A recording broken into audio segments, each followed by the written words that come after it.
السلام عليكم حبيباتي، كي راكم ملاح؟ ان شاء الله الفيديو تاعي هذا يلقاكم كامل بصحه جيده ان شاء الله يا رب العالمين. اليوم جبت لكم بيتزا تاع هي عشاء صيفي. نتمنى حبيباتي تجربوا الوصفه. هذه الوصفه تجي طريه، تجي هشه، تجي بنينه، تجي خفيفه. للمبتدئين، لاي واحد ما يعرفش يدير بيتزا ولا ما تخرجلاش بهذه الوصفه ان شاء الله تخرج له. والله حب المشتركين تاعي جدد، ونتمنى حبيباتي طلعوا الفيديو. والله المشاهده راهي عندي ضعيفه بزاف، والله التعب تاعي راه اكثر من المشاهده. نبداو على بركه الله. في هذه الوصفه نحتاج الى كيله تاع ماء، درت لها مغرف ونص انايا خميره تاع خبز. نخلطوا مليح الخماره مع الماء حتى تحلل.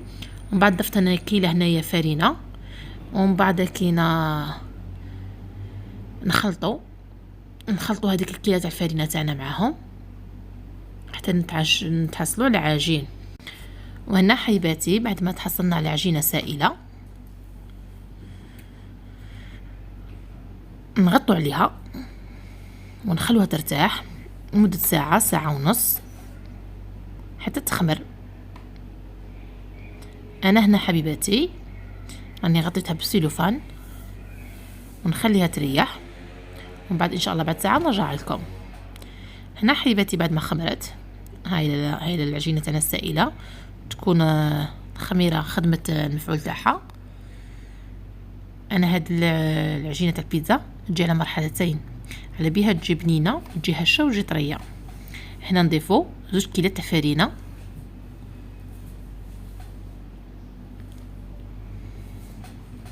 انا هنا درت الكيله الاولى ونزيدو الكيله الثانيه تاع فرينه،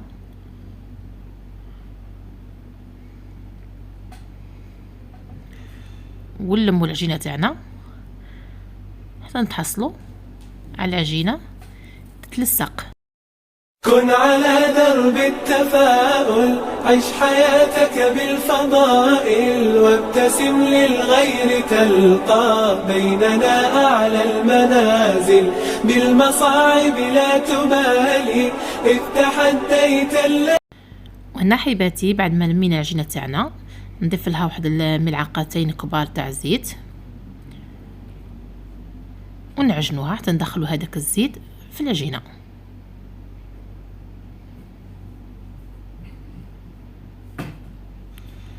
العجينه تاعنا نخلوها تريح مده ساعه ونص حتى اللي تخمر. انا هنا نغطي عليها، لازم ما تدخلش الهواء، ونخلوها تخمر في بلاصه دافيه.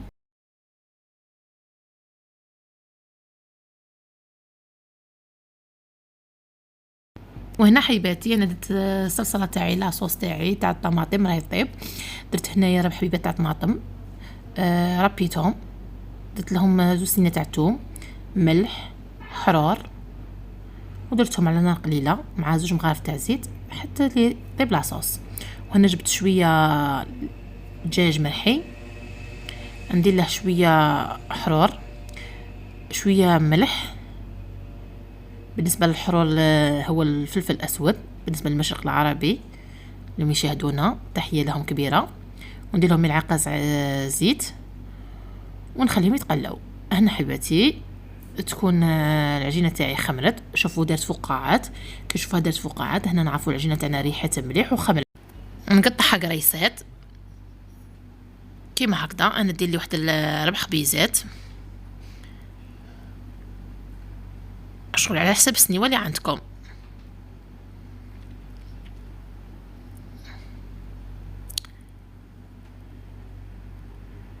هي العجينه شوفوا يتلصق، وهذا السر اللي نجاح عجينه تاع البيتزا. نجيبوا شويه فرينه، وهنا حبيباتي نحلوا العجينه تاعنا على الشكل دائري على حسب السنيوه اللي عندكم. كن على درب التفاؤل، عيش حياتك بالفضائل، وابتسم للغير تلقى. انا هنا حبيباتي جبت السنيوه تاعي، نحطوا هذيك العجينه اللي حليناها، ما تكونش رقيقه بزاف وما تكونش غليظه، ونبداو نسقدو فيها على حساب السنين. للغير تلقى بيننا أعلى المنازل، بالمصاعب لا تبالي، إذ تحديت الليالي وإلهام المعالي أنت في ركب. حبيباتي بعد ما سقدنا كامل العجينة تاعنا نجيبو لاصوص طوماط تاعنا تكون بردت، نحطوها فوق العجينة تاعنا.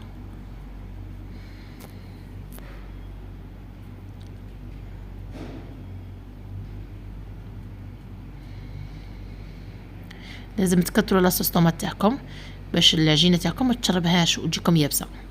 لازم امو تكون طبقه تاع ديك تاع لاصوص من الفوق.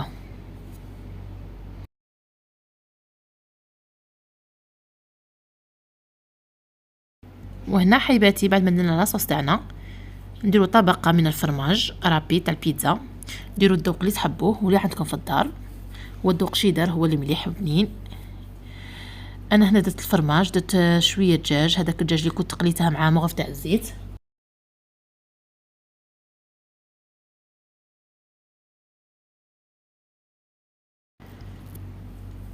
هنا حبيباتي بعد ما درنا الدجاج تاعنا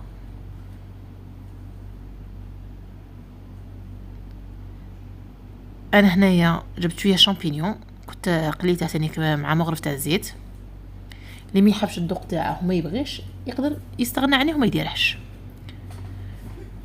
وهنايا الديكور اختياري، كل واحد يدير واش يحب.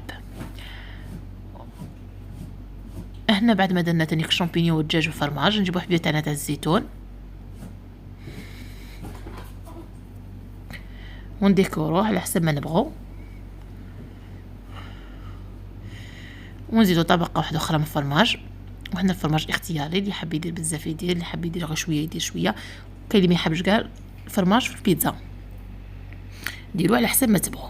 ندخلوا الفول يكون ديجا حمى على درجه 200 مده 20 دقيقه حتى يتحمر وطيب.